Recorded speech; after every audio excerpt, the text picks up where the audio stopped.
I'm the son of rage and love. Welcome back to Bizarre Podcast Dogs Must Die. My name is Grant. You can call him Chip. And after a month away, we're so glad to be back with you, talking about the very beginning of Part 4, Diamond is Unbreakable. Very excited for this one. Like, there's some times when we've been doing this podcast where, you know, we finish an episode and I'll go and watch the next 2 or 3 or whatever. And then sometimes I'll just go like, ooh, I can't wait till we get to this part in a different part, and I'll just go watch that. Because I'm just like, yeah, that part's so good. Yeah, there's a lot of stuff in Part 4 I'm really excited for. I guess we should just, like, get into it. I guess so. With Episode 1, the numbers are so small again. Mm-hmm. Jotaro Kujo meets Josuke Higashikata. Yeah. Part 4 opens up on a city in Japan called Morio. Happy times, sunny skies, idyllic suburban life. Oh, yeah. The streets are green and the skies are orange and everyone's very happy. Yeah, the very first shot gives you a big dose of the unique color palette that Part 4 has. The sky is never going to be a normal sky color. It's always kind of a weird pastel yellow or purple or like... But yeah, everyone, you know, it's the morning, people are jogging, people are watering their plants and shit. Listening to good time, happy, feel-good radio.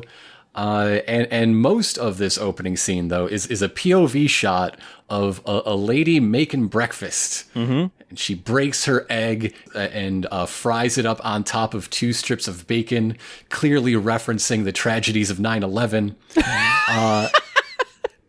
Yep. The egg is the explosion, yeah. And then her drive time radio just sort of fuzzes out as she sits down to enjoy this meal. And as the camera slowly pulls back, we're like, oh, right, it's fucking JoJo, motherfucker. That's a severed hand and just dripping blood down onto the floor. Yeah, it's a hand severed like a couple inches above the wrist, and it's just making breakfast. This is such cool shit. This is an X-Files cold open, and one of the good ones. Yeah, I love this cold open for Part 4 so much. Yeah, there's blood trailing off the severed hand, and it drips down onto the floor. As the blood hits the floor, everything goes black, and the blood just, like, forms JoJo's Bizarre Adventure. In the first of 2 title cards, we'll get this episode. Oh, yeah, I forgot there was a second one. We're going to talk about it a lot more, but might as well mention it at the start. Not only are the colors non-representational, the whole visual flair is, like, there's a lot of camera movements, a lot of shot compositions that really establish space, and more than that, establish the transgression of space. Yeah. And when we get into what some of the stands can do, I think there's a very clear reason for that. Yeah. I'm really curious because I did read through all of Part 4 several years ago, and I cannot remember it super clearly. I remember the anime way better, so I can't remember how much of this style stuff is also represented in the manga, like in panel layout or shots or whatever. Because like Part 3 was pretty good with just being almost panel for panel, but I think Part 4 strays from that a little bit, but I'll have to double check on that. Yeah, we get, after our first of 2 title cards, we're further out from Morio now as a taxi cab is driving towards the city, and as they drive past a radio tower, the morning radio show kicks back in. And who is riding in this cab but one Jotaro Kujo? With a new getup. He's got a new look. Yeah, he is no longer in a school uniform, but he's keeping a lot of the aesthetic there. The general silhouette is the same. His pants are much baggier. Yes. His cuffs have this sort of triangular pattern in like jester colors. Yeah, purple and yellow. His main color now has gone from black to white. Yes. Which makes the whole hat hair thing much less mysterious yet much more weird. Because you would expect there to be a jagged line where the hat is torn because he wears it in the same way. No, it's a gradient somehow. It for fuses. Some reason. It fuses to him. So, but yeah, he's got a very similar hat, the same type of really long bill that goes to one side, but now on the top, he's got two giant, they're not patches, they look more like medals that are like on the front of his hat, but there's a giant J and then a big heart with like a hand in it. Yes. And he's got like a line. Okay, so underneath this big white coat, he's got what appears to be a sweater. And then underneath that sweater is like a lime green button-up shirt with the collar popped. And so he's asking this cab driver generally about the town, and the cab driver's like what's good to eat? And and Jotaro's like, no, supernatural crime. Tell me the weird shit. Yeah, the cab driver's just like, I don't really know much about supernatural crimes, sir. I know where to get a nice sandwich if that helps. Yeah. So Jotaro just wants to get dropped off at a train station, and he's not happy to be here. Whatever he's doing, pretty grumpy. He's pulled out a couple of like Polaroid photos, and he just takes a look at them. You don't get to see him at first, and he's just like, man, I hope this bullshit isn't what I think it's gonna be. And with that, the cab drives over Part 4 painted on the street, and then the camera moves up to our second title card. Yeah, just instead of the Diamond is Unbreakable logo, it's just the series as a whole JoJo logo. But the camera moves into Morio at like a kind of a like town square area. This whole town is laid out like we'll later see like a sort of bird's eye view shots, but it is a radial design that all emanates from this plaza, which is where the train station is. Yeah, like it's in the first episode and everything, but you get so many establishing shots of this area throughout Part 4 that you get like almost intimately familiar with the like the roads and shit in this. It's cool. But we meet the first of our new characters in Part 4, a very teeny tiny high schooler. Yes, a very, very small man who is our narrator. The narrator has been replaced by a very small man. Yeah, this is Koichi Hirase. This is his first day of high school, so he's a ninth grader. That puts us in April 1999, by the way.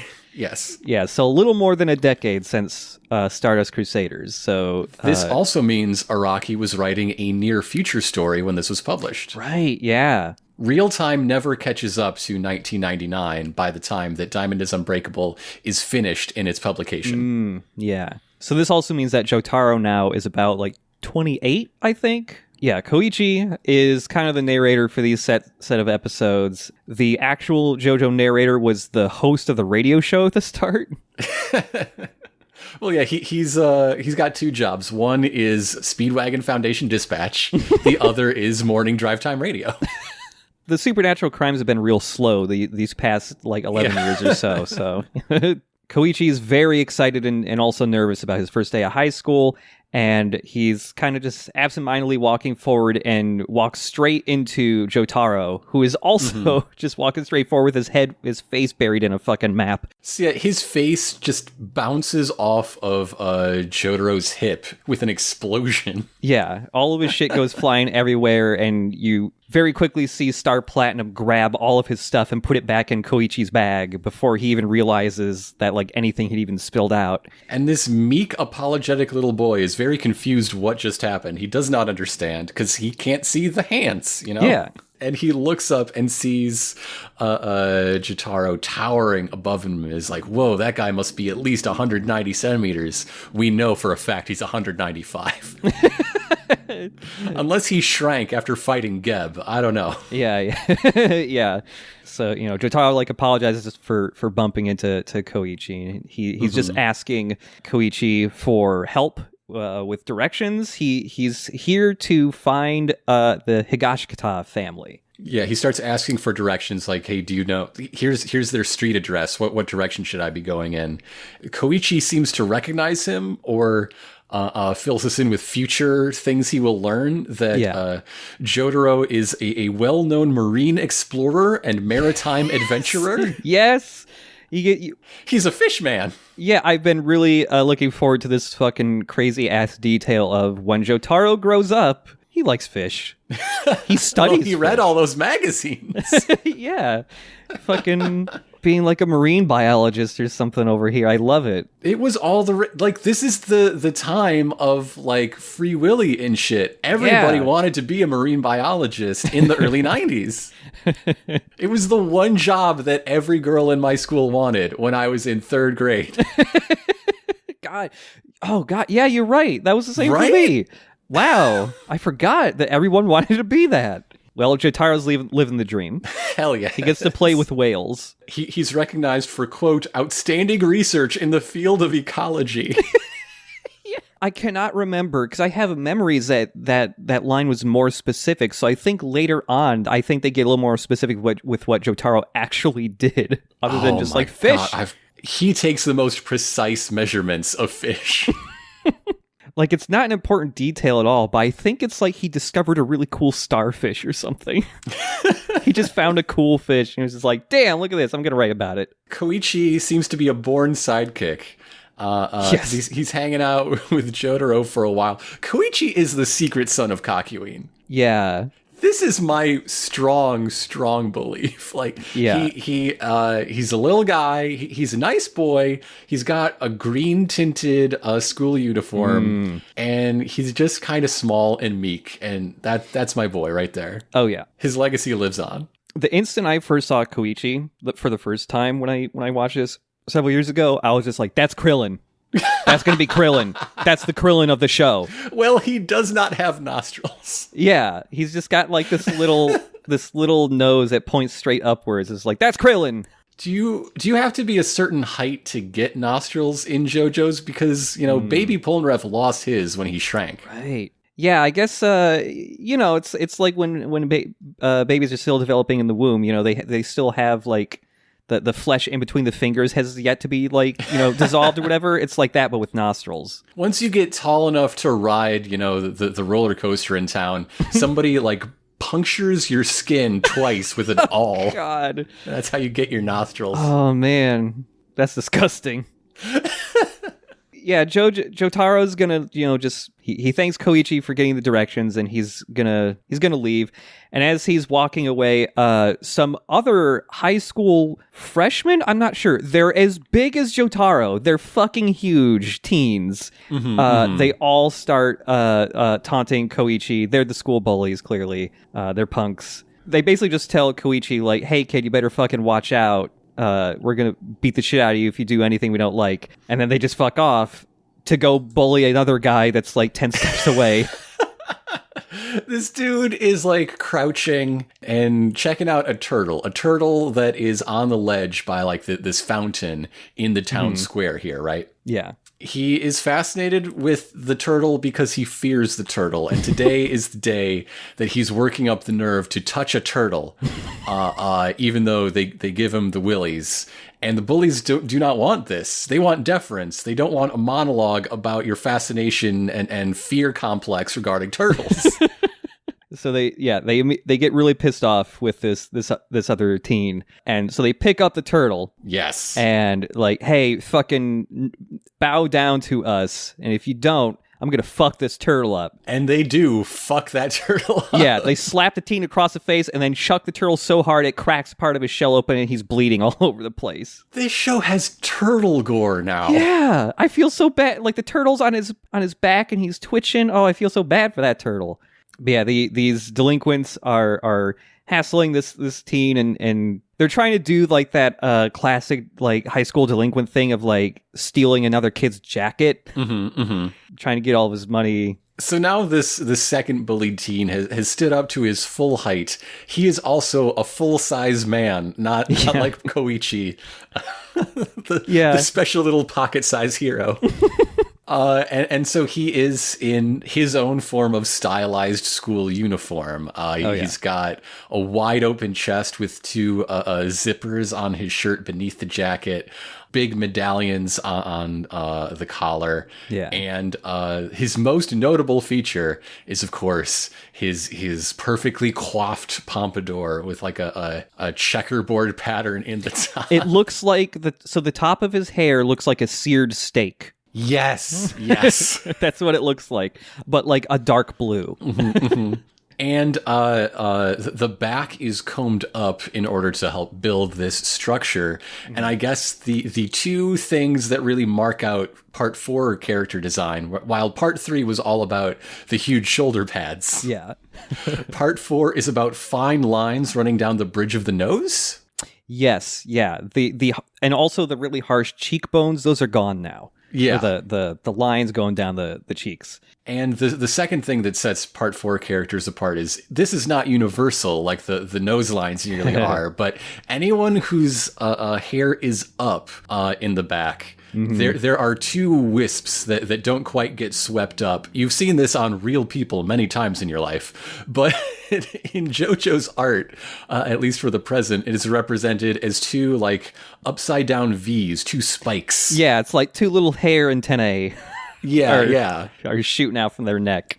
And yeah, you see this on multiple characters, even in just the first couple episodes. It's funny if you look at the manga because the Araki's art style like transitions slowly across the different parts. The start of part 3 looks exactly like Stardust Crusaders, so this teen looks very much like a Jotaro originally. But yeah, this bully teen is, like bowing a little bit towards these delinquents and apologizing and all of that. And Jotaro is just like, wow. I mean, it sucks to be him, but he was clearly asking for it being dressed like that. And like, dude, he dresses exactly like you did. Jotaro, like many adults, has very selective memory about what they were like as a teen, and chooses to believe that he was extremely cool at all times, unlike kids these days.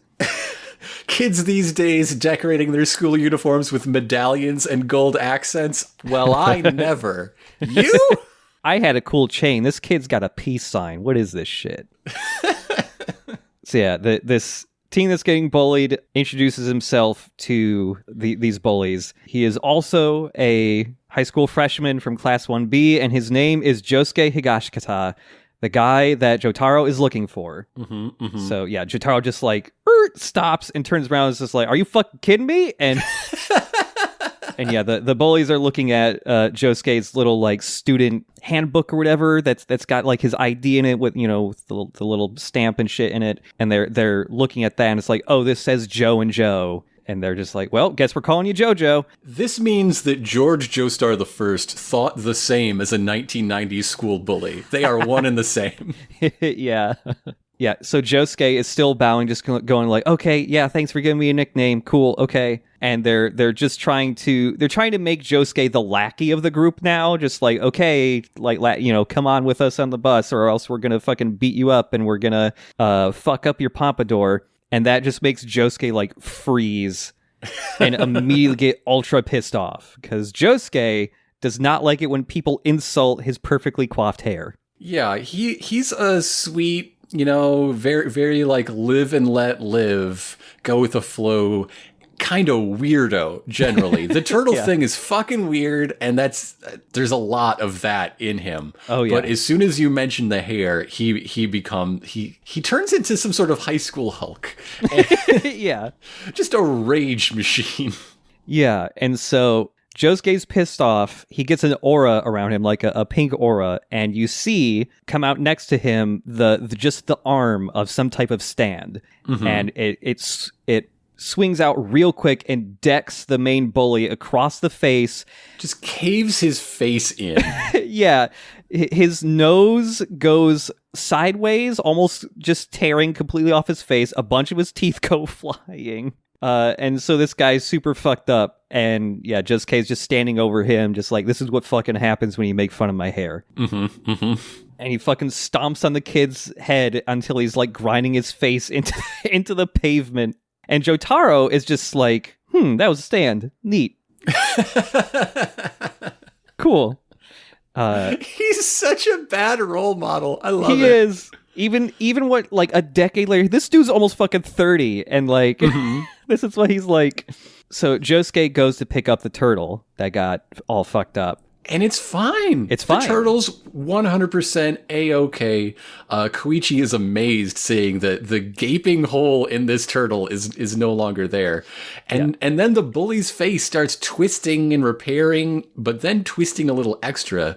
So now he is a bestial pig man. Yeah, a really wide, flat nose that's, like, turned up and stuff. And, yeah, his mouth is all fucked up looking now. And Josuke turns around and goes like, hey, that's your punishment for making me touch a turtle. You made me touch a turtle unwillingly. Such a goober. What the hell is with this dude? All these delinquents are fucking terrified because one of their friends just had his face rearranged into a new shape, and they all run away. They're all late for school now. Nobody's getting to school on time. But finally, we have a healer in the party of sorts. That's something that's been missing ever since we forgot Hamon can do that. Right. Oh, God. Yeah, what if old Joseph... Man, old Joseph... Maybe he just never learned that part. That was a George Joestar specialty. Or, not George. That was a Jonathan specialty. Yeah. Now that Jotaro knows that this is the kid he's been looking for... He approaches him, and yeah, they all get a closer look at this turtle. Totally fine. It's a happy-ass turtle. And Jotaro just starts listing off a whole bunch of details about Josuke. You know, you're born in 1983. Your mother's name is Tomoko. She was 21. She went to a college in Tokyo. She moved to Morio after giving birth. All this stuff. In the year 1987, when Josuke was 4, he came down with a mysterious illness. And put him on the brink of death for 50 days. Whoa. Yeah. So yeah, that's a fun little detail that ties him into part 3 a little bit. And then Jotaro gets to the last detail here. Josuke's father is, and like he stops, he hates he has to say this. Josuke's father is Joseph Joestar. You know, he cheats everybody else. Yeah. So... Like, there is friction here, and I think it points to the difference between a character as fully realized and a character in like their bullet points. Because Joseph Joestar, the gleeful swindler, liar, and cheat that loves to womanize and peep on babes through keyholes. Yeah, that's a dude that cheats on his wife, absolutely. Yeah. But Joseph Joestar, the guy who we've seen in 60-plus anime episodes, you never get that sense. Yeah, he's very loyal to Suzy Q, you know, throughout that. But this happened 4-ish years before Stardust Crusaders. Maybe he had a lapse in judgment. Maybe we never got to see Old Man Joseph get drunk. Maybe that's why he hates Japan so much. Maybe. This is the land where his greatest regret and shame happened. Yeah. Like, you never get to see Old Man Joseph drunk, so, you know, maybe when Old Man Joseph gets drunk, he reverts to his younger self. I don't know. But, yeah, he cheated on Suzy Q 4 years before Stardust Crusaders. With someone 1/3 his age. Yeah, yep. That's gross. But, granted, Joseph has been using Hamon. He looks a lot younger than his age, sort of. He's at least huge and buff still. He is the hottest grandpa, so... It makes one curious, even though I'm not sure I want the answer, but like, what was their relationship like? How much time did they spend together? Right. Was this like several months in a love nest situation? Was this a weird like one night stand with a co-ed? Because she was in college. She was a college girl, mama. Yeah. So yeah, they're having a walk and talk, the three of them. Koichi has invited himself along. Yeah, Koichi's here for this too. For this family walk and talk. So yeah, Joseph is still alive. Hey kid, you don't know me, but I'm gonna make you imagine your mom in college sleeping with a dude in his 60s. I'm your nephew. Let's go. Yeah. Joseph's still alive. He's 78 now. He's the founder of the Joestar estate agency, and when Jotaro says this, Koichi thinks to himself, oh, that's that really well-known real estate tycoon in America. I know him. I know about the Joestars a little bit. Mm-hmm. Jotaro found out about all this when doing some investigation for future asset distribution when Joseph passes away. And this led to Jotaro learning, like, there's an extra Joestar in Japan that no one knew about. And JoJo here is going to inherit 1/3 of the real estate group fortune, I guess, upon Joseph's death as, his living son and heir. Is the other 2/3 going to Jotaro? I mean, maybe 1/3 is Jotaro and the other third is Holly. Oh, would it be Holly? Yeah, that makes sense. Yeah, and like Jotaro just says this out loud, like, the whole Joestar family is like upended and in chaos because of this new fucking development of Joseph cheating. Yeah, I fucking bet. and everybody clearly hates everybody, and Jotaro, like, anytime he has to mention, even obliquely, Joseph, he hates Grandpa so much right now. Yeah, he's real so pissed disappointed and angry at him. Yeah, like you can tell it's not like a never talk to Joseph again style thing, but it's just like, God damn it. I mean, he's running his errands, but he's so fucking pissed off. It's super pissed off right now. And then Jotaro just like tells Josuke outright, like, based on family hierarchy, I'm technically your nephew. Hello. Yeah, he's the son of Josuke's sister. He's his nephew. Yeah. And Josuke is just like, okay, hi. He apologizes profusely for bringing such chaos. Yeah, he just apologizes and bows to Jotaro a whole bunch while they're like walking to their high school. Again, he's a nice, peaceful boy who doesn't want no trouble. He shirks from this, and he just wants to paper things over, let everybody be happy. Mm-hmm. He knows it's not his fault. Like yeah, he clearly wasn't there. Yeah.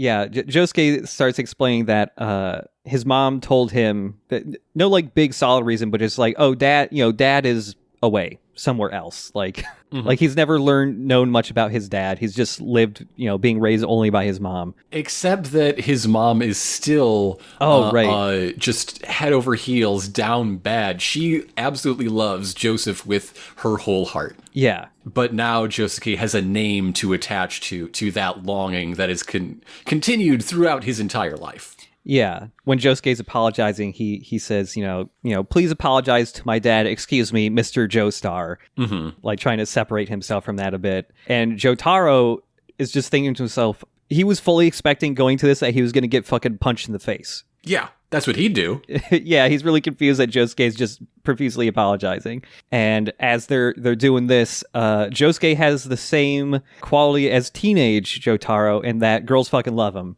Yes. And he's got like a fan club. He's got a trio of groupies. They are referred to as groupies in dialogue. Mm-hmm. And they're fawning over him. He's the handsomest boy in class, and they think his hair is really nice and cool. Yeah. And just imagine him being like, ladies, I just found out I'm going to inherit a whole borough one day. And Jotaro hates this. Oh, absolutely. They're not done talking yet. And so, despite being about 11 or so years older, Jotaro still scolds and yells at groups of women. Some things never change. The man hates women. Yeah, he's just like, I'm not fucking done talking to this dude. You can fawn over his stupid hair some other time, which is a really bad thing to say because Josuke immediately gets pissed off and gets the Super Saiyan aura. Yeah, even the girls are like, oh, this dude has no idea what he just unleashed. Yeah. So yeah, Josuke, real pissed off, is like, what the fuck did you just say to me? And, he pulls out just the arm of his stand again. As he's about to go in for a punch, just the arm of Star Platinum just comes out real quick, just decks Josuke, like, in the chest. Or in the throat. Yeah, in the throat, just like, fucking back off. And yeah, Jotaro starts explaining to Josuke what a stand is. So yeah, he's the angriest he's ever been with Joseph, but he's following exactly in his footsteps. Yeah. Like this opening is essentially a sort of a reverse of the part 3 opening. We have our new JoJo who is a delinquent student. I mean, he's not really a delinquent. He has the style, but he seems like he's never done a crime in his life. Yeah, which is part of the reversal, right? And then he finds out that guess what? You have a family that has this history, this legacy. You're a part of it now. And also, your ghost is called to stand. Yeah. After Jotaro is done explaining that, Josuke just pulls out his entire stand now, our first look at it. And it's kind of Star Platinum-like. I was going to say it's kind of the world-like. Oh, actually, no, you're right. Yeah, it is a little bit more like the world. It's got a sort of anvil hat. Yeah. Yeah, it's flat on the top of the helmet style thing, and it's in the shape of a heart. Actually, yeah, there's several heart motifs in this, just like the world, actually. It's got heart pauldrons with spikes on them. It's got tubes coming out of its back. And it is primarily pink. And like baby blue. Yeah, baby blue, like armor on specific parts. It comes out, goes swinging at Jotaro, doing the same style like Star Platinum Punch Rush, and it's pretty strong. It catches Jotaro off guard a little bit because it's actually able to break through Star Platinum's guard. Which is when Jotaro stops time for the first time in a decade. Yeah. He's only able to freeze time for about half a second because he's out of practice. He basically straight up has not fought with his stand for a decade. Aside from some particularly difficult fish. Yeah. And so, yeah, he just vanishes and suddenly appears to the side of Josuke. And Jotaro's actually, like, sweating bullets because he almost got punched clean in the face by his stand. And his hat is all fucked up. It's, like, actively twisting and warping into different shapes.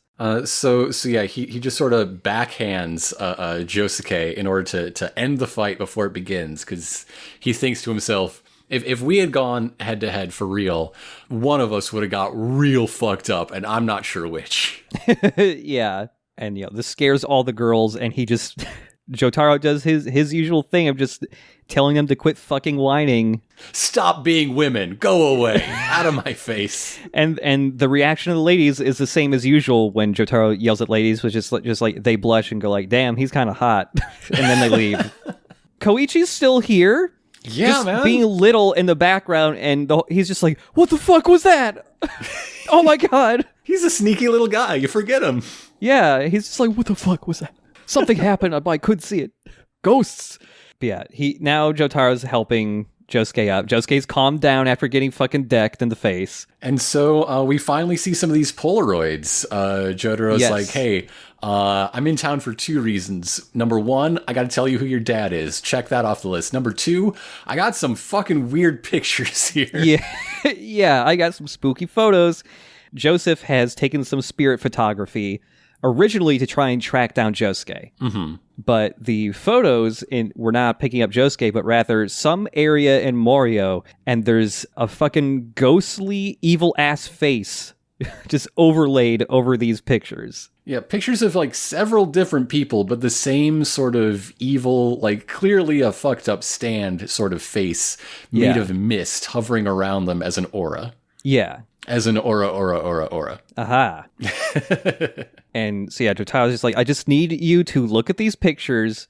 This weird guy that's in all the photos we're thinking is somewhere in Morio. If you see this guy, just run away. Just please be very careful. And since Koichi's there, Jotaro just imparts this info on him too. Just like, Koichi, if you see this fucking bad dude, like, you're the tiniest. Don't. Also, you can't see stands. Like, this whole set of episodes, Koichi sees a lot of stand action, but he has no idea what's happening in any of Yeah, it. he just knows something is happening, and that's it. So that's when we get our first title card. It is Crazy Diamond. You know, his full body shot, his stats. It's the first time we learn the name of Josuke's stand, Crazy Diamond. In the English dub, it's changed to Shining Diamond. I don't know why. I don't know why. I feel like this is a reference you could get away with and no one would care. It is, of course, named for Shine On You Crazy Diamond, the 26-minute, 9-part Pink Floyd song. Yeah. Because if you aren't, like, actively attacking, you know, the structure of music, you're not a Pink Floyd piece. So now that, you know, Jotaro's imparted all this info on Josuke, they both Josuke and Koichi go like, oh shit, school, and they just run off. And as they're running off, you know, Jotaro notices his hat is all bent and twisted and fucked up. And thinking to himself, he realizes what Crazy Diamond's ability is. Crazy Diamond has the ability to fix things that are broken. Yeah. And we'll get more into the actual mechanics of that later. But it's a fun ability. it's very structural. It is a lot of fun to play with, and like as we will see in the next few episodes, Josuke has spent his whole life thinking of cool tricks. Yeah, it's like from the get-go, they do really cool shit with Crazy Diamond. I like it a lot. So yes, that's when the title card happens, and afterward, we're in a different part of the city. We have somebody catcalling and getting immediately punished for it with perhaps their life. Yeah, this dude's in like a convertible. He's got the roof down, catcalling this MILF, this hot lady. She has taken none of it, and she just grabs this dude by his hair and drives his face straight down into the partially rolled down window. Breaking both it and his face. Yeah, and then she just goes on with her day. And then a cop rolls up on a bicycle, the tiniest little bicycle. It's so tiny. This is how all cops should be made to drive around the city. Take away their guns, put them on tiny bikes. Put them in their place. No dignity for the police. Thank you very much. Yes, thank you. And so this guy would like to report an assault, and it turns out that's not going to work because this lady is the cop's daughter. Yeah, which don't you love how cop families are immune to the law? Surely this abuse of power will only hurt assholes like this and no one else. Woo! Woohoo! For people that don't know, this is a real fucking thing. My girlfriend has a relative that is ex-NYPD. Cops can just give their relatives get out of crimes for free cards. That's a literal, actual, real fucking thing. It's just like, hey, I'm a family with a cop. Here's a card.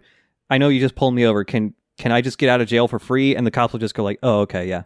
It's a real fucking thing. I've seen the stupid ass card. But yeah, this cop don't give a shit. So after this dude, like, he is clearly an older man. He's a grandfatherly, nearing retirement police officer on his tiny little bike. Yep. After he denies this bleeding asshole any sort of hope for justice through the legal system, he helps a tiny old lady cross the street. Yep. This itty-bitty granny. She's smaller than Koichi. She's pocket-sized. Tiny. Just pick her up, put her in your purse. So after helping this old lady, this cop catches up to his daughter, Tomoko. So this is Josuke's mom and grandpa. You know, they just start talking. She calls her son a moron. Again, It's part 3 reversed. She is the Jotaro in this mother-son relationship. Tomoko is a tough lady. With an attitude, who's pretty sassy, but with a veiled soft spot for her son that takes a lot to actually come out openly. Yep. And then, they both start talking about like, hey, we should, celebrate tonight since this is Josuke's first day of high school. You get a very like distorted shot of the road here. It is like extremely curved, like they're on a very tiny planet. But as they're going up over the top of the road here in this distorted shot, the camera pans to the other side of the sidewalk where there's a massive sidewalk. The sidewalk is massive. Like 18 feet wide. Yeah. We get a couple walking down the sidewalk the opposite direction. This lady latched onto the arm of this huge, not Yakuza dude, but looks like he does crimes. A crime-looking dude. Yeah. He's got like a mullet and a weird beard, but they accidentally bump into this other guy walking down the sidewalk. And on a sidewalk this size, you have to be trying to bump into somebody, honestly. Yeah, and this dude is kind of in silhouette. You don't really get to see him too well. This guy immediately stops, gets pissed off, turns around, grabs the dude that bumped into him by the shoulder, and we just see the eyes of this dude who's been grabbed like lock with this dude in silhouette, and he's just immediately terrified. Yeah. And now it's Jotaro's turn to be the narrator. Did the narrator retire? Really? Is he just a radio man now? Maybe. And what Jotaro is narrating is the history of this particular criminal, who is clearly the guy that grabbed the man away from his girlfriend on the sidewalk just a moment ago.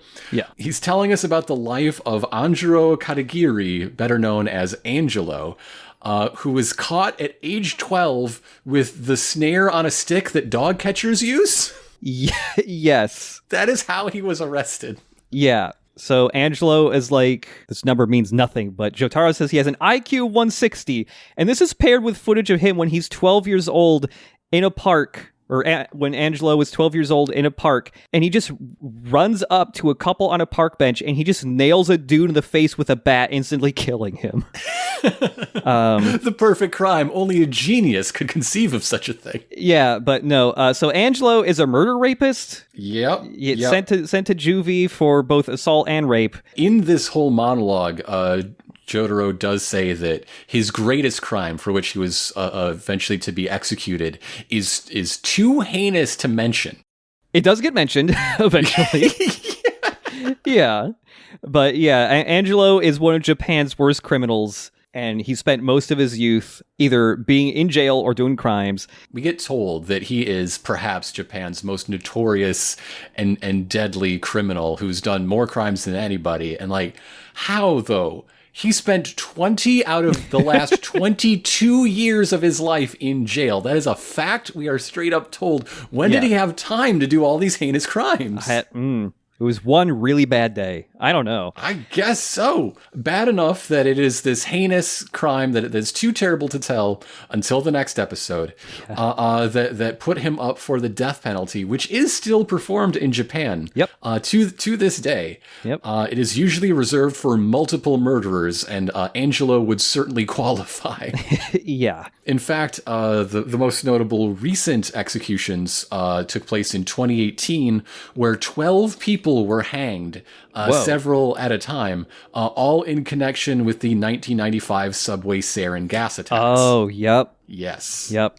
I was wondering if it was going to be the sarin gas thing. That's like, you know, that's probably like the most heinous crime that's happened in Japan, like at least on scale. So yeah, you see the footage of Angelo's hanging, but something happened that caused his execution to fail. Like he got hanged and he just didn't die. And then he fucking escaped. That is something that I could not find a record of in the history of capital punishment in Japan. Yeah.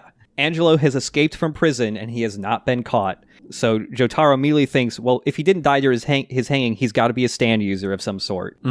And because of Joseph's spirit photography, Jotaro thinks he must be hiding somewhere in Morio. Yes. So yeah, Jotaro is also here to try and spot and apprehend this evil fucking stand user.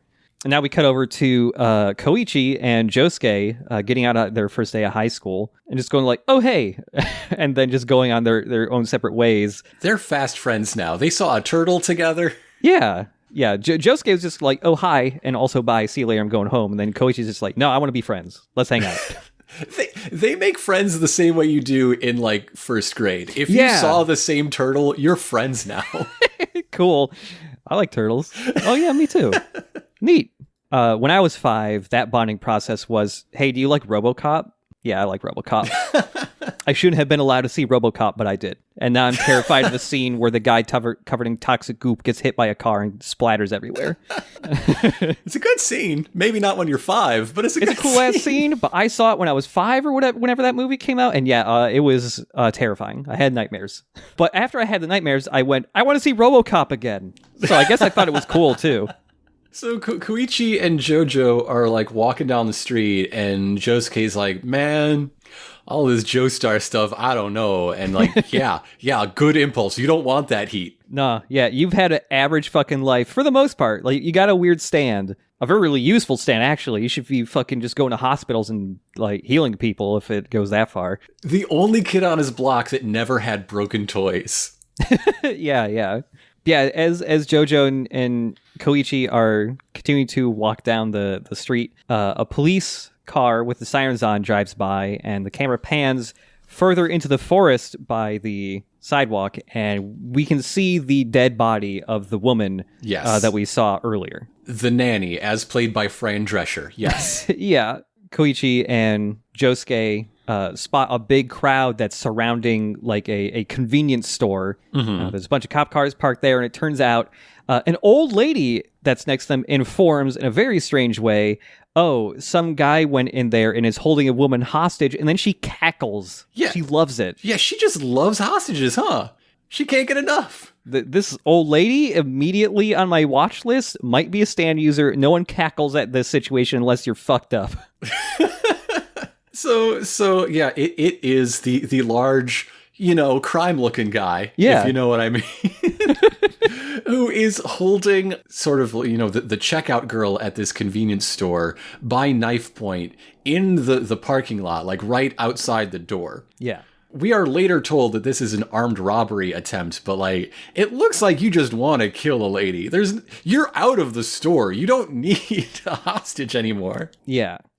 Koichi's very concerned because he recognizes the checkout lady because she served him before. Yeah.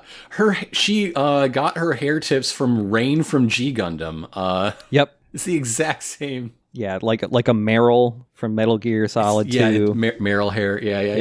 Yeah. So I'm guessing we're dealing with some sort of mind control stand, right? Where Angelo is getting the thrill of murder without, the physical evidence ever being able to point to him. Yeah.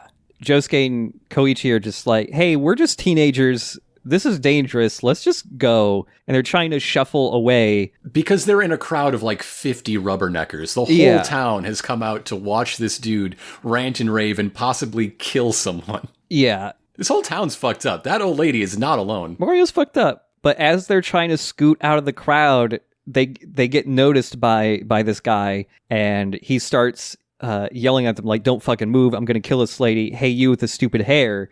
Oh. And so that means because Josuke's hair has been insulted, he's going to solve a crime now.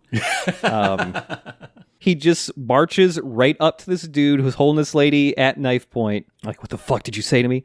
And so we're going to see the first really wild use of Crazy Diamond. This guy is freaking out, saying like, hey, stay back. You're pissing me off. I'm going to kill this lady. He goes in for the stab on this lady. Before he can drive the knife into her, Crazy Diamond shoots out and punches clean through the innocent woman and the guy with the knife. His arm, Crazy Diamond's arm, just clean through them. Like, Araki killed Kakyoin, and he's like, damn, I love drawing exactly this. I'm going to do it so many times. Yeah, I love drawing holes punched through people.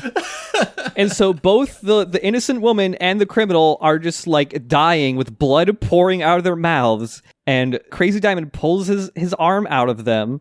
And then now the lady's fine. And the dude has the knife embedded under the skin of his tummy.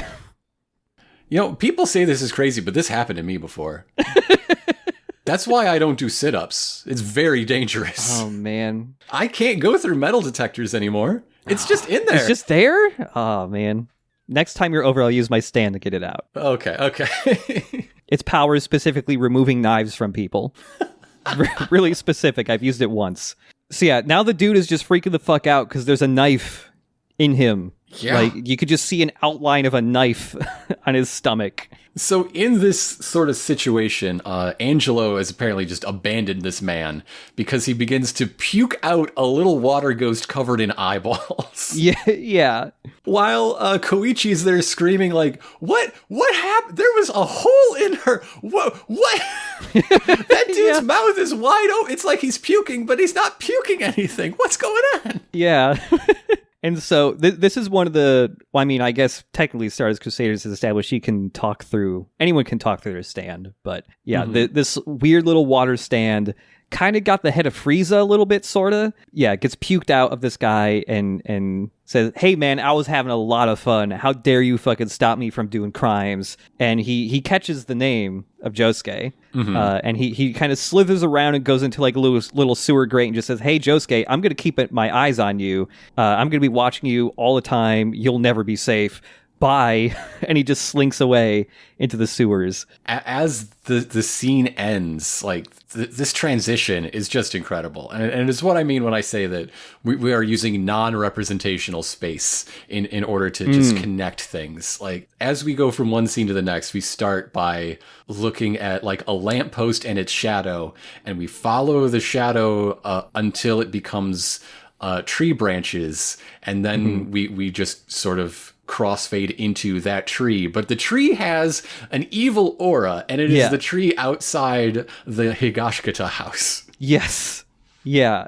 It's so good. It's really so cool. Good. And the show, like, this doesn't happen all the time, but yeah, the show loves to do these style transitions, and there's a lot awesome. Of different ways they collapse space. Like when JoJo is walking up to the possessed man and the screaming hostage, you see his face in insert superimposed over his like whole body in mid shot walking up. Yeah. Just cuz.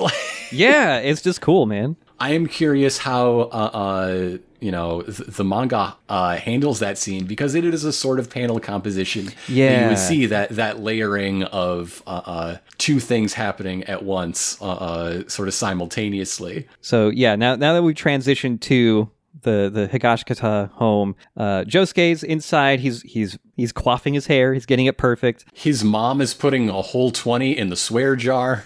Yeah. The phone rings and Josuke picks it up, and it's Jotaro. He's hanging out at the swankiest room in the Morio Grand Hotel. This small town has a grand hotel. Yeah. He is staying in town because of Angelo. He's trying, wants to do more research and find this guy. Angelo is right outside the house now, disguised as a milkman. Yes, from the Lucky Land Milk Delivery Company. Yeah. Angelo is here both to take revenge on Josuke, and also he's like, damn, Josuke's got a hot mom. And also, wouldn't you know it, the cop that 12 years ago put him in the dog catcher snare for his first arrest was Grandpa Higashikata. Yeah, this is a fucking killing three birds with one stone for Angelo. But yeah, he's disguised as this milkman, and he's hyped for this murder spree is about to go on, and that's to be continued. That's the end of the first episode, oh my god, the podcast is an hour long, and we got 2 more episodes. So let's get right to episode 2, Josuke Higashikata meets Angelo. Guess what happens in this episode? Whoa. So remember that bit where Angelo's final crime for which he was to be executed is unspeakably heinous? Yeah. Well, let's speak about it. Here we go. Yeah, Jotaro's narrating over, footage of Angelo delivering the milk to the Higashikata house. Like, Tomoko notices the milkman, and she just goes like, hey, watch out, and he steps in some dog shit in the sidewalk, and Jotaro continues with this heinous crime. So Angelo passed by 3 14-year-old boys, raped and killed 2 of them. And held the 3rd for ransom. Yeah. And then by the time the cops found the kid, he had already been murdered and his genitals had been nailed to a post. Yes. God damn, man. It's Rocky. fucked up and bad. Like, this is told in several scenes. Like, we keep returning to Jotaro reading off this file, essentially. Eventually, it gets to a point where it feels like some sort of exquisite corpse story where everybody is just trying to one-up the last person to go, and it gets... Yeah. But it never gets to the point of, like, silly or ridiculous. It's all just really gross. It's super gross. It's very bad. Yeah, and it's alternating between that explanation and scenes of Tomoko getting even closer to Angelo, just thinking he's the milkman. And Angelo is being very polite and nice and all this, trying to be unassuming. But yeah, he's stepped in dog poop. Tomoko's really mad because there's a guy in the like cul-de-sac here who just lets his dog shit wherever, and she's really pissed off about it. She is so angry about everything. Yeah. She and Jotaro really have a lot in common for not being blood related and never meeting. Yeah. They are the same character. But Tomoko is pretty observant because she immediately goes like, hey, you're not the normal milkman. Who are you? See, they're the same character. Yeah.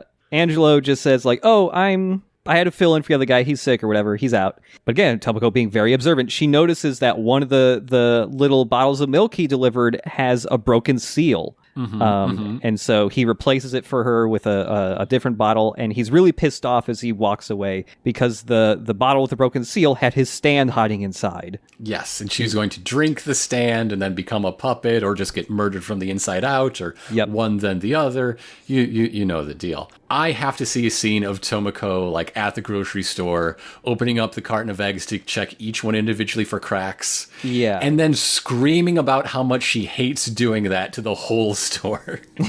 Yeah. These sons of bitches, sometimes they give you an egg with cracks. Why do they do that? They fucking suck. I hate it here.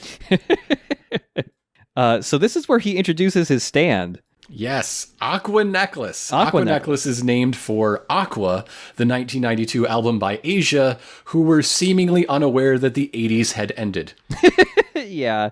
So yeah, Aqua Necklace is a water-based stand that can possess people if it can get inside of them. This isn't explicitly said, but it becomes very clear that it like moves through fluid. There has to be some sort of fluid going into your body that it can hitch a ride on. Yeah. And as he's like introducing his stand to no one, just himself, he loves his stand. Well, yeah, he carries it like a little baby. Yeah, it likes to be on his shoulder and like hugging his face a little bit. Aqua Necklace want uppies.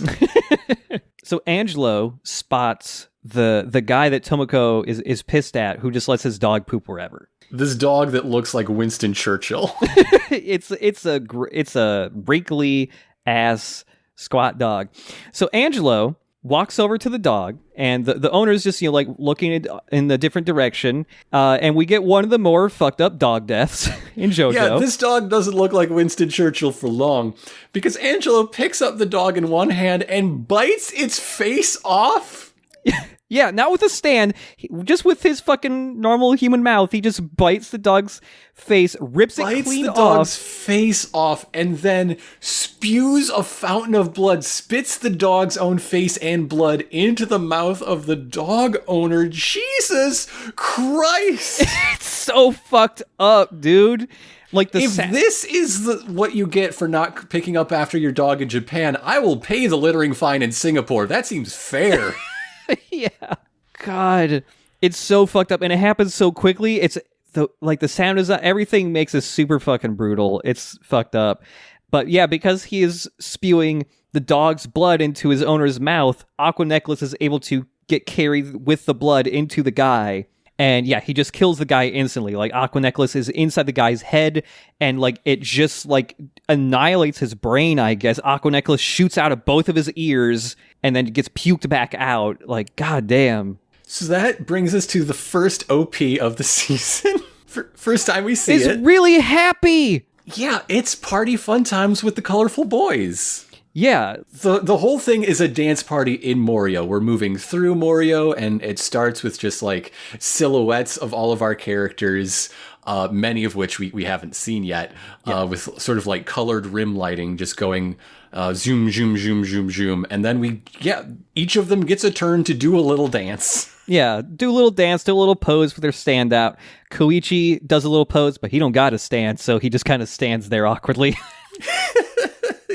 He's my special boy, and I care for him dearly. Yeah, it's a really jazzy, happy song. Crazy Noisy Bizarre Town is the name of the song. And yeah, it is the happiest OP of JoJo by far. And like that mood in the OP will definitely be present throughout part 4. It's just that part 4 starts off really dark with a murder rapist that bites dogs' fucking faces off. Well, it is still JoJo's after It's still all. JoJo. You gotta, oh boy. Yeah. So yeah, Josuke and Jotaro are still talking over the phone. Should mention Aqua Necklace was able to get into like the water system of the neighborhood. There was like a little by the dog owner. There was like a little like faucet nearby where you could like wash stuff off or something. So he just like hopped into the drain. Oh, like your mouth maybe because it's covered in dog blood. Yeah, like that. Yeah, the regular dog blood washing stations in Japan. Dogs seem to die a lot. I don't know. But yeah, Jotaro is still telling Josuke to really be careful, and Josuke is saying like, "Hey, my mom is really tough." Like, and of course, Jotaro is not being a very kindly uncle figure. I guess because he is the nephew in this case. Yeah, he's being his brash, gruff self, who's very dismissive of whatever feelings Josuke might have right now. And if he meets that mom, there will be no survivors. Yeah. So as they're on the phone, Tomoko was making breakfast, and she took a drink of water from the sink.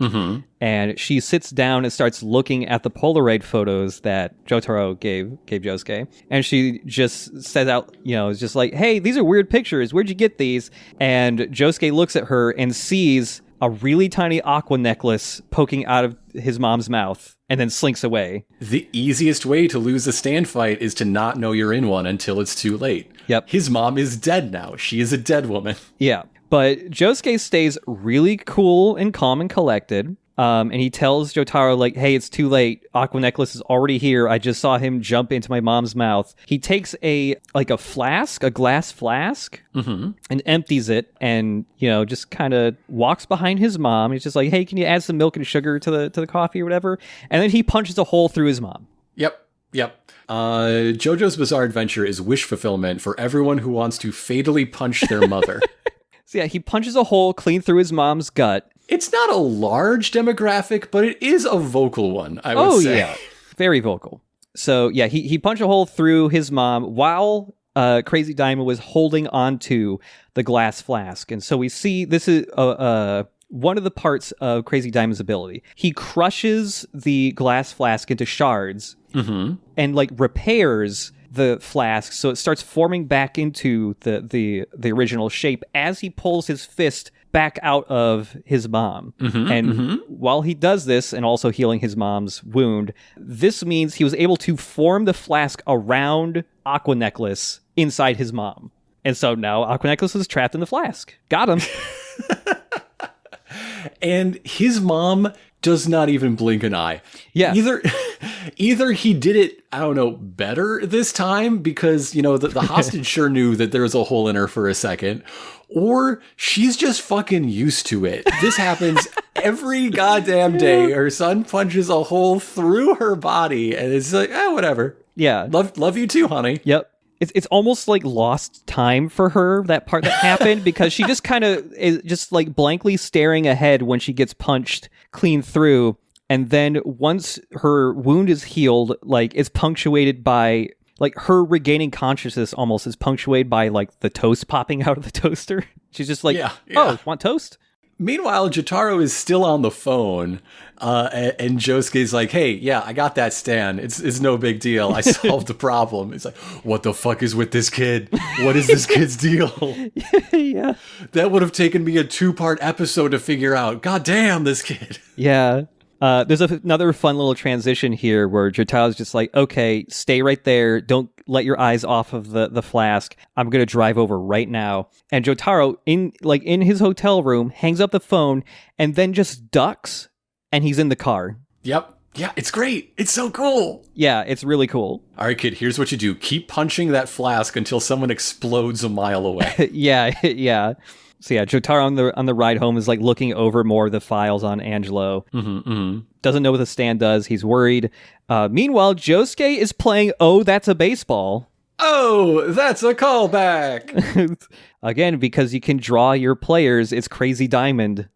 That's his team this time. But he also plays the Jaguars. Yeah. So yeah, he's just got the flask on a table right next to him, and he just keeps checking to make sure it's there. So he just shakes the flask. Yeah, which voodoo doll style shakes Angelo around in the tree that he's peeking in the window with his binoculars. Yeah, and it's fucking him up. It sucks. Yeah, or rather, he's hiding in a bush right now, I think. But yeah, yes. But he's getting fucked up from the shaking as he hides in the bush, and he says, "quote I'm gonna rip your smoking hot mom to pieces." Yeah, and this is when he sees Grandpa Higashikata ride up to the garage in his bike, and then he goes like, "Oh shit, that's the cop." Yeah, what a thrilling coincidence. Yes. He's overjoyed to see this. So Grandpa comes home after working the night shift. He comes up to Josuke and puts a gun to his head because apparently this is what you get for truancy in this town. Yeah. Why aren't you in school holding up a gun to his grandson's head? But haha, it's just a fake gun. That looks just like my real service weapon. Gotcha. It even looks like it has bullets loaded into it. I'm pretty sure that's just Grandpa's real gun. So now we see a wider shot of the living room, and we can see that, Oh, That's a Baseball 99 is being played on a Nintendo 64. Yep, it's just an N64. And this is April 99, which means the latest big releases are most recently Pokemon Snap. Ooh, yeah. The penultimate game that that JoJo could be playing if he's really up to date is Gex 3. Oh yeah. Yep, time to make a Gex edit of this episode where he's playing Gex on that TV. Oh my fucking god. So they're hanging out like this is a tight-knit family. Another sort of reversal from the dawn of part 3 is that this JoJo is very close with his grandfather, the one he knew he had. Yeah. So they're talking about the news. There's a breaking news bulletin of a series of people found dead with disfigured eyes and ears, I believe. Yeah. And Grandpa, with his cop's intuition, is like, I bet that was probably murder. Yeah, you don't say. Whoa. Like, what else could it be? Animals? There's a killer animal? Particular animals. At that point, the animal's a murderer, too, if it's going after people's fucking eyes and ears explicitly. Like, Josuke gets up because he hears, Jotaro's here. He's getting out of the car.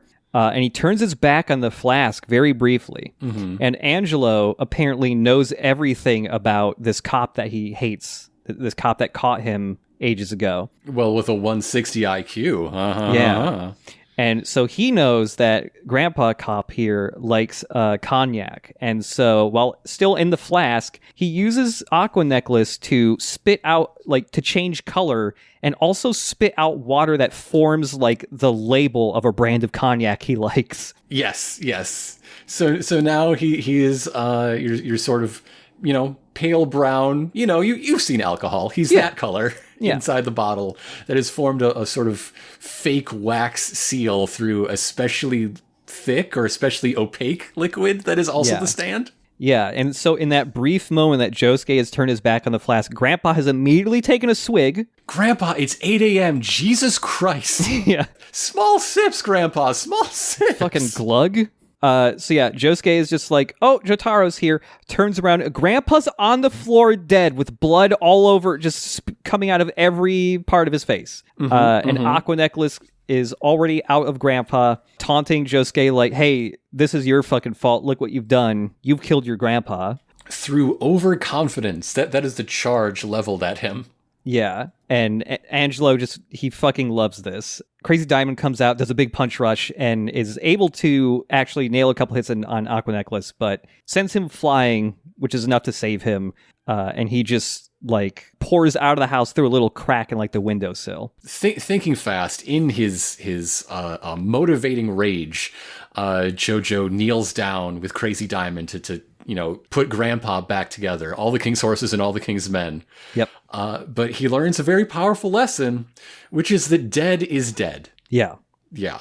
At least it'll be an open casket now, but Grandpa ain't coming back. Yeah, like, he's able to heal Grandpa, like, his body, but the spirit's gone, and you can't, like, heal that back. And again, we see it come off in waves of mist. Yes. Yep. That is very consistent throughout all of JoJo now. And yeah, Jotaro's there to help Josuke, learn this lesson. But yeah, he can... In his first real, like, sort of compassionate moment of mentorship. Yeah, like... He talks about how the nature of mankind is violence, but that is what makes you and your ability special. You have something born out of great compassion, but, quote, no amount of compassion or love can bring back the dead. However, being a total badass can, like me... That's true. Yeah, in very certain circumstances, if you've got the blood of a vampire that used to be in your grandpa, you can bring back the dead. He neglects to mention that. It would feel like gloating in the moment. Yeah, like, sorry kids, there's no vampires in this part. Like, I'm pretty sure all vampires have been annihilated by this point. Some of them are total losers, you would not believe. Oh, yeah. Like, well, there are a lot of qualities with Jotaro that's just like, yep, that's Jotaro. There are some moments like this in parts later on where you do feel like, oh, this is Jotaro just grown up. Yeah, like he does feel different. For one, Jotaro talks a lot more now. Yeah, he gets lonely with the fishes. Yeah, Josuke is mourning over the loss of his grandpa, talking about like he was one of the good cops. This is basically this instance right here is probably the closest you will ever see JoJo get to going like, here's a good cop, and the good cop is still like kind of insane. Yeah. And selectively applying justice. but you need to, the format of this part, as it seems to me to be at this point, it's a procedural. Like we're on to something like X-Files-y, or I guess because they're staying in one place, more Buffy-like, where there's a bunch of weird threats in this one pleasant little town. There's also a very Tim Burton vibe of like this idyllic, ticky-tacky suburbia, but everything, if you just scratch under the surface a little bit, is fucking weird and messed up. Yeah, that's why part 4 is so cool. But it is essentially a procedural. There is a criminal, there is stained crime. We're going to track him down and return the peaceful town of Morio to its idyllic present. That's a cop show. Like no one here has a badge. The only one who did just died. But this is a cop show. Yep. It is really interesting to go from a very basic like Monster of the Week style thing of part 3 to this. It's cool. I mean, again, Buffy and X-Files sort of invented Monster of the Week. That's true. As a term used in discourse, at least. Yeah.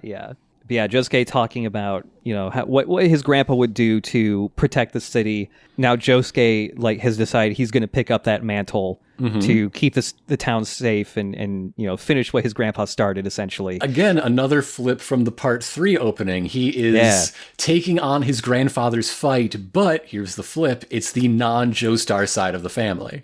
Josuke strikes a pose here, like his real serious, like I'm gonna fuck shit up pose, and damn, he gets the fucking Jonathan Joestar eyebrows. He has the really angular, thick, bold eyebrows of Jonathan Joestar. It's great. And yeah, so we get our new title card here with Aqua Necklace, and now I think this is unique to part 4. The little stat wheel, they start theming it to like the color of the stand is representing and stuff. But on the other side, the narrator finally returns to us. That's right. Yeah, to narrate the aftermath of the funeral. To sort of eulogize this heroic cop, 2 days to retirement and everything. As his daughter just like seals up his room, has folded all of his clothes, and like eventually they'll be, donated and disposed of. But for now, they lie like holding vigil for this fallen hero that will never wear them again.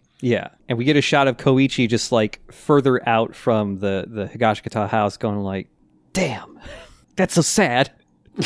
Damn. And then he walks away.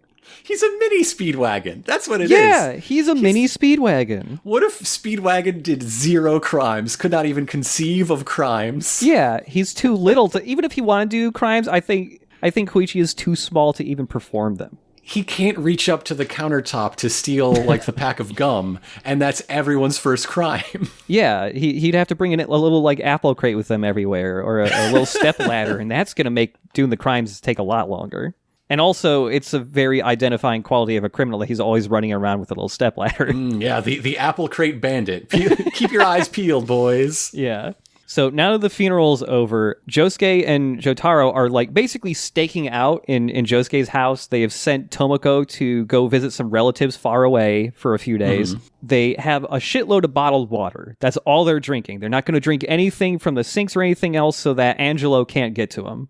Well, there's this series of very short shots of Jotaro filling up bottles and preparing all of this, and with little whip pans in between them, and it's obviously an Edgar Wright tribute. Like that's that is his camera work, but made in JoJo's. I did not realize that. That's good.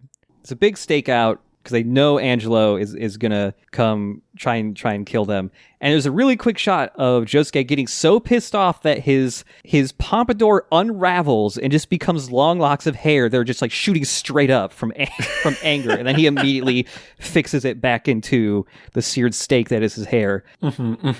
Because Jotaro is like doing a little bit of friendly exposition about this whole thing, and in the course of which he mentions Angelo, and just the name gets under JoJo's skin so bad that he turns his house into a Dali painting. Yes. Everything is deformed. Yeah, you got a long droopy clock hanging over some stuff. Yeah, and like it doesn't matter if he's fucking the house up because he can just fix it. This gorgeous copper pot in the kitchen is a melted mess. So now we start Stakeout as Psych Out. They're essentially playing Patience Chicken who's going to be the first to make a move or to make an escape. You know, the JoJo's inside or Angelo outside. Yeah, and when Jotaro and Josuke are talking here, we get established, Josuke tells Jotaro this, that while Crazy Diamond can repair things and heal injuries, it can't heal his own injuries. Because he still has a split lip from a few days ago. Yeah, so if Angelo gets inside Josuke, like, he's done. He can't heal himself. I love the like matter-of-fact dryness of the exchange. Jotaro's like, hey, so what happens if this stand gets you? And his response is, I die. I fucking die, dude. Yeah, that's it. And Angelo is outside with binoculars in the tree, peeking into this house. He's also staking this place out. He's got food with him. He's got like sodas and stuff. So like he is set to stay here for days if need be. 3 days have passed. You know, no attacks have been made yet, but Jotaro's just outside in the yard, and he can see Angelo's left footprints in the front yard. Almost just like taunting them or something. And Jotaro's starting to get worried, like, what the fuck is this dude waiting for? It's been 3 fucking days. And so he stands up and he gets his answer because it has started to rain. And after a moment's hesitation, he realizes, oh shit, rain. That's liquid. That's a fluid. We gotta go. Yeah, and as he realizes that, like, Aqua Necklace is, like, he has grabbed onto the back of Jotaro's head. He's just sitting there. He's already there. But Star Platinum, you know, is quick enough to punch him and get him off of Jotaro. And yes, just before Aqua Necklace can ride a rivulet of rain into Jotaro's ear to do whatever he wants, I guess. But yeah, like, you know, even though Aqua Necklace has been punched, doesn't matter too much. He just gets flung onto the house. And because there's rain everywhere, he can essentially just fly wherever he wants right now. Yes. And so he travels into the house. And there's a really great animated shot of Josuke going like, oh, fuck, inside the house. And he runs out of the room where like the little shrine for his grandpa is. And he just jumps from the top to the bottom of the stairs. And it looks so good. So good. And Jotaro gets inside the house and they're like, fuck, he was waiting for the rain. And in a matter of seconds, there are suddenly pots of water boiling on the stove, filling the home with water vapor that, you know, Aqua Necklace can also move within. Holes have been drilled in the roof so that it is leaking and all the rain from outside is becoming rain inside. Yep. How did that go unnoticed? What? How stealthy can you be tromping around on a roof with a drill? I don't know. Did they explicitly say that the holes were drilled? Because I'm wondering if Aqua Necklace is strong enough to punch a hole through it. Maybe? But still, it takes time to boil water. I guess no one was watching it, so it goes a lot faster. Yeah, Josuke was on the second floor and Jotaro was outside. Yeah, so now there's just steam everywhere. The sinks are running in all the rooms. The shower heads are on. And Aqua Necklace is now vapor. He's just a murder cloud that can just... It wants to get up your nose and in down your throat and in your ears. Yeah. And it is all that Jotaro can do to keep them safe by just like Star Platinum punching this cloud away. Yeah. Josuke tries to capture the vapor in, you know, a glass flask again, but it's fucking vapor. It doesn't really work. And like Jotaro is actually like worried. The type of worried you didn't see him really get in part 3. And so they are running down their options of places to run, places to go, and all of their options are bad. And all of them are, again, represented by just the background fades out to be whatever room they're talking about. Yeah. I love it. So Josuke is doing the JoJo thing of like kind of chuckling like, haha, I know a plan. Yes. That very what does he know sudden confidence. Part 1 is punching a hole through a wall to get to a room where there's no steam, and then repairing the wall, but then, oh shit, the fucking humidifier is on. This is the most JoJo thing. Yeah. The terror at seeing a humidifier working. Yeah. It's great. It's like the way the humidifier is drawn makes it look evil. They go, oh fuck, you know, the humidifier, and Aqua Necklace is able to get into Josuke. It goes right down his throat. This drippy little guy doing the whole giggly gremlin thing. You know the shtick. They're doing it again. It's always fun. But yeah, there's a little wet man in JoJo's mouth. And so Jotaro thinks, well, I guess I have one less uncle. Now I get half the inheritance. Hooray! Yep. Josuke, even though he's like bent over in pain and like choking almost, he's not worried. And Jotaro's just like, what the fuck are you talking about, kid? And Crazy Diamond materializes and reaches his hand deep into Josuke's throat. And he fucking pulls out a purple vinyl dish glove. Yeah. Josuke earlier had taken a dish glove and cut it up into little pieces and swallowed it. So that if Angelo got Aqua Necklace in him, he could use Crazy Diamond to form the broken pieces, the cut up pieces of the glove around Aqua Necklace and trap him. Yep, and tied off at the end, so it is a sealed container. Imagine Josuke as a drug mule. It would be so easy. He just gets high as shit and crosses the border, and then Crazy Diamond reassembles the kilo. Yeah. Oh, man. If he can survive, yeah, he'll never be caught. Like, this is the very first real fight of part 4, and that's already like a super fun solution to a fight. And now that they've got Aqua Necklace trapped, they just like look outside the window and Crazy Diamond just whips the glove around really hard and fast, and it just sends Angelo rocketing out of the tree, and they're just like, found him. Just punch the glove. Just punch the glove. We don't have to go through it. So Angelo's terrified. He just fell like 30 feet from the sky now. Landed on a big rock. This big lumpy rock that has its own tiny patch of grass.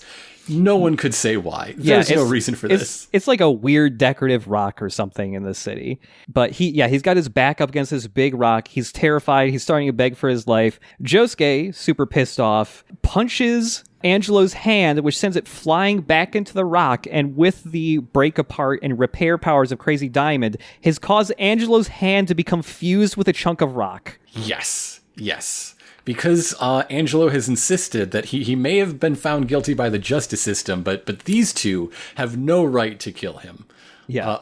And JoJo's like, yeah, that's not the plan. And so Crazy Diamond punches him 1,000 times into the rock until he becomes the rock.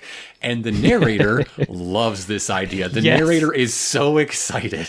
Yeah. Josuke tells Angelo, this is your eternal punishment. You'll be here forever. And so this rock with a screaming, terrified serial killer face on it with some fingers poking out of it barely becomes a beloved landmark of the city called Angelo Rock. Quote, a hotspot for romantic rendezvous. Yeah. This town is fucked up. This town is full of nasty little freaks. Yeah, the narrator says the rock looks strange, but it is well loved by the townspeople. Weirdos, the whole damn town. So yeah, like Angelo's still alive. He's just a rock. I mean, he can probably still use his stand to make people do more murders and stuff, but okay, whatever. Yeah. Josuke turns around and just said, just like, give me a break. And that's the end of the episode. And we get our first look at the ending of part 4, which apparently Elena likes a lot. Yeah. This ending is very much a counterpoint to the opening. We are again flying through a model of the town. Although instead of happy party time, there's a lot of like stills. The characters all remind me of like cardboard standees from a board game.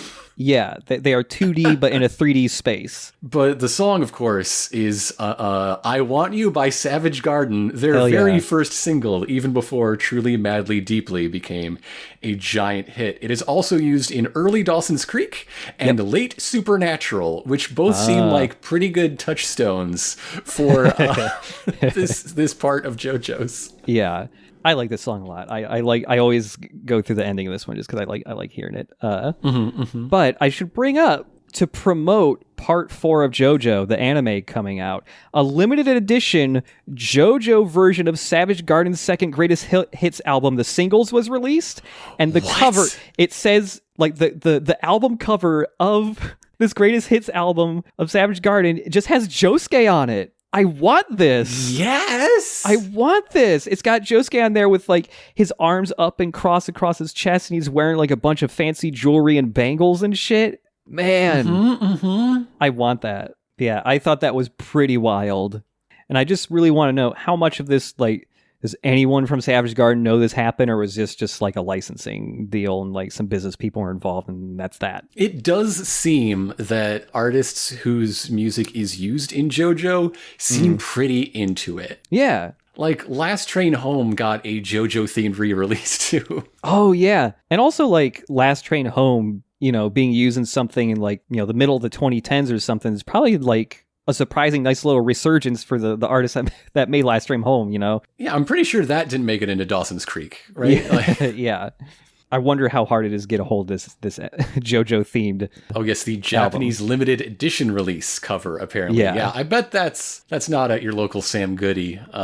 Yeah, it might be on like the Japanese Yahoo auctions probably, but yeah, I thought that was a pretty fun bit of trivia. Funny story. We thought we were going to talk about 3 episodes this week, and time has gotten away from us. So my closing thoughts will incorporate things from episode 3.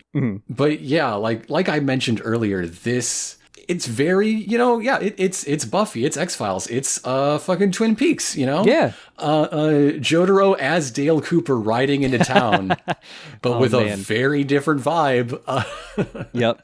Part 4, I'm so pretty sure is my favorite part, just because I just really like the X-Files or like Buffy show format, and seeing a JoJo twist on that is really cool. From the get-go, you get some really fun like stand powers that are used really well, like right away. It doesn't feel like Araki in this part is having to think on the fly and like edit powers and stuff until he nails down something he's happy with. It's just like Crazy Diamond was just a cool power from the get-go. Yeah. Is flexible enough without feeling like bullshit. The way Battle Tendency starts with so much more confidence and composure than Phantom Blood, I feel like you can draw the same parallel between the Part 3 and Part 4 openings. Because after so much time in Stardust Crusaders, now we know what a stand is, what a stand ought to be, what makes a compelling stand story. That's why we have Crazy Diamond off the start playing with literal structures of things, and then next week tune in to see how that gets complicated. Yeah. and iterated upon in some very fun ways. Yeah. These first 2 episodes are kind of a smaller story that gets you used to the new setting and also Josuke and the new tone of Part 4. The third episode just kind of blows the story of Part 4 like wide open. Like you get so much more with the developments of the next episode in a really cool way. Yeah, I mean, this opening does draw so much on past openings, though. Like, I've made the point repeatedly that it is a remix of the plot beats that start Stardust Crusaders, but it's the 2-episode tutorial boss structure of Battle Tendency. Angelo here is kind of the straight-so, I guess, of this part. But I feel like there's a lot of shows where, they do have some type of tutorial boss-style villain at the start, and usually, especially on a rewatch or something, a lot of those types of villains feel like, oh, I'm just going to skip over this. They're not that interesting, whatever. The Angelo fight is fun. For an example, Straight So is the least interesting part of the opening of Battle Tendency. I mean, that still has some really fun shit in it, but yeah, totally. But none of those things you're thinking of are Straight So, are they? Yeah. Is Joseph dealing with Straight So, maybe, but... Yeah, Angelo's still a fight that like I remember and go like, yeah, that's a cool one. I like that. Trying to think back on Stardust Crusaders, we never really had like a stakeout stand fight. I guess the closest you get maybe is like the Sun. Yeah, what do you think of Josuke? I'm looking forward to more of the chill party times with Josuke because I want to see him be a fucking little weirdo. I want more turtle time and less serious avenge my grandfather time. I mean, when he gets down to business, he's a very standard stock hero, at least so far. I think the interesting bits, the unusual stuff you haven't seen 1,000 times before, is when he's outside of that mode. Yeah, and like his like serious mode also definitely develops over this. So it's not always just going to be like what we've seen in these first 2 episodes. The whole like Josuke gets mad when people insult his hair thing kind of changes a little bit too. Like Araki also knew like when writing it that like, hey, I can't lean on this too hard, because it'll just end up being like a really like 2-dimensional character trait, like gets mad when his hair's insulted. So he doesn't go super crazy with it. It's not like this is how Josuke is going to win every fight, just getting somebody to insult his hair. But I do enjoy the way he's two-sided, essentially. Like there is There are two boys in that boy.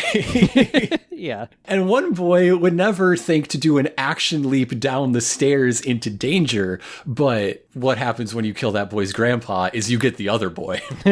Yeah. Part 4 is fucking crammed full of so many goddamn characters. It is probably the biggest cast out of any JoJo. The opening and closing, there's so many people that I have not seen yet. There's girls in this one. This one has girls in it. There's girls in this one, yeah. Like, we haven't gotten to see too much of Koichi yet because the opening is very focused on establishing Josuke. But man, I'm excited for more Koichi. He's a little speedwagon. He's a little Kakyoin. He's got a lot of good qualities from a lot of different sidekicks. If there's one thing that Araki does really well that probably doesn't get talked about as much as all of the other things, it's he's got a knack for sidekicks. JoJo's sidekicks, I love them. Right? There's just some ineffable X factors. Like, I want to see the world through this guy's eyes, so it's a good thing that is his job. Yeah. I'm really excited to see more Koichi and all the other characters get introduced because there's a lot of really fun ones. Like this almost feels like the part where Araki had tons of ideas for other characters that maybe he didn't get to use for other parts, and it's just like, you know what, all these freaks live in one fucking town now. They're all here. Every citizen is just a fucking weirdo. And I'm sure that eventually I'm going to get tired of mentioning it, but I don't think I'm ever going to get tired of watching the new directorial eye in this season, in the way that, like, this is a bizarre world, a bizarre town where weird things happen. The sky is green sometimes, and it doesn't mean a tornado. Like, yeah, it's just the sky's green today. That's it. Space is what we need it to be. Once we have established, the geography that makes the action work, we can represent that space in any old way because we trust your brain to hold what's real, distinct from what's being depicted in a more narratively engaging way that takes advantage of the medium. Like, I'm so surprised that this, of all of them, is the one that got the live action treatment. Yeah, the Takashi Miike movie. Because it has to be a completely different take on the material, at least the presentation of it, because you can't do these things with a real camera. Yeah, you can't break a room the way they do. I really got to watch that movie sometime because I'm really curious how that is directed and how that looks. I should also bring up, on top of, the backgrounds in parts 1 through 3, very, realistically portrayed backgrounds, and, the normal for backgrounds in part 4 is way more, graphic looking. They look way more illustrated. Yeah. They're a lot less real looking. It's just, even, the line work looks a lot more like, hey, this is a panel from a manga. There's a little bit of, contouring to a lot of stuff, especially if you, look at the gloomy clouds at the end of episode 2. They're a lot more stylized than all the background work in the previous 3 parts. It's just really cool. I love the look of part. And yeah, this is also, the slow gradient of going from extremely big beefy men to, more realistically proportioned, kind of like lithe stringy dudes. Josuke is svelte. He is svelte. He's still like a 6 foot tall teenager. He's like 14 or 15 years old, but we're getting there. We're getting to svelte now. I would say Josuke is lean rather than buff. Yes. Yeah. Though Angelo's still carrying the torch from part 3. He's huge. Oh, absolutely. He is massive. He is a massive guy. He's like 500 pounds of muscle, this guy. And we really didn't talk about his look. It's fine. He's fine.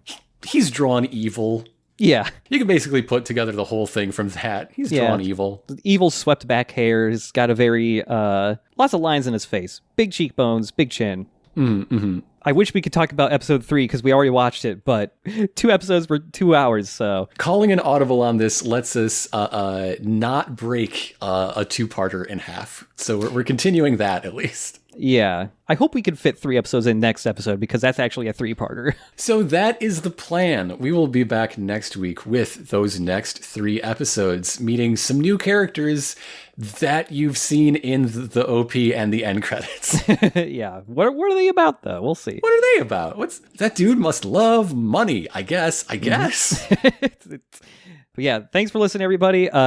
Please make sure to, especially now that we're starting a whole new part of JoJo again. Let your friends know if they've ever been interested. Like, hey, I think this is probably a pretty fun way to watch along or re-experience a show they may have not watched in a while, or even the first time. We're on SoundCloud, we're on Apple Podcasts. By this time, we'll be on Spotify and all that. Let people know. That's how shows like this grow.